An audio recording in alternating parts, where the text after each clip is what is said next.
নমস্কার, কেমন আছেন সবাই? আর কে বং কিচেনে আপনাদের স্বাগত জানাই। বন্ধুরা, আজকে আমি নিরামিষ একটি রেসিপি বানাবো।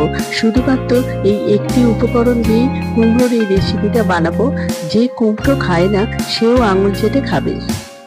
আমি এখানে কুমড়ো আর আলুকে এইভাবে কেটে নিয়েছি, নিয়ে ভালো করে ধুয়েও নিয়েছি। এরপর গ্যাসে কড়াই বসিয়ে দিয়ে সর্ষে তেল দিয়ে দিলাম। তেল গরম হয়ে গেলে 1 চামচ পাঁচফোড়ন দিয়ে দিলাম আর একটা তেজপাতা দিয়ে দিলাম। এরপর মশলাটা ভাজা হয়ে গেলে আলু কুমড়ো দুটোই একসাথে দিয়ে দিলাম। এরপর নাড়াচাড়া করে ঢাকা চাপা দিয়ে দেব।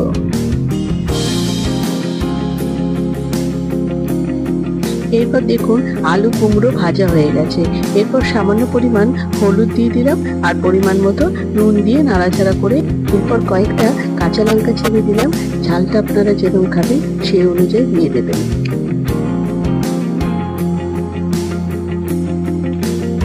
এরপর 1 চামচ কাশ্মীরি লঙ্কা গুঁড়ো দিলাম, এটা একটু কালারের জন্য দিলাম। এরপর দেখুন আলু কুমড়ো দুটোই সিদ্ধ হয়ে গেছে।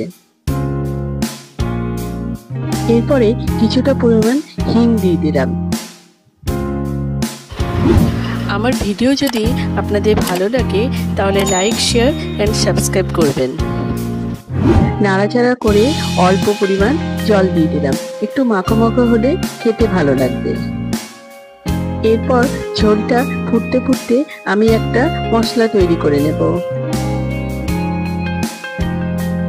এর জন্য কড়াই বসিয়ে দিয়ে এখানে 1 চামচ পাঁচফোড়ন দিয়ে দিলাম আর দুটো শুকনো লঙ্কা দিয়ে ভেজে নেব।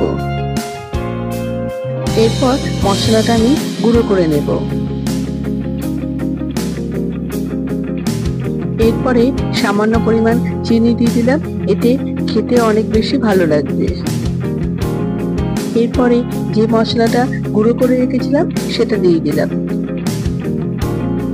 বন্ধুরা, কুমড়োর এই রেসিপিটা আমার মতো করে একদিন বাড়িতে বানাবেন।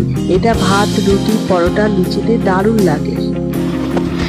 তাহলে আজকে ভিডিওটা শেষ করছি, পরবর্তী আরেকটা ভিডিওতে দেখা হবে।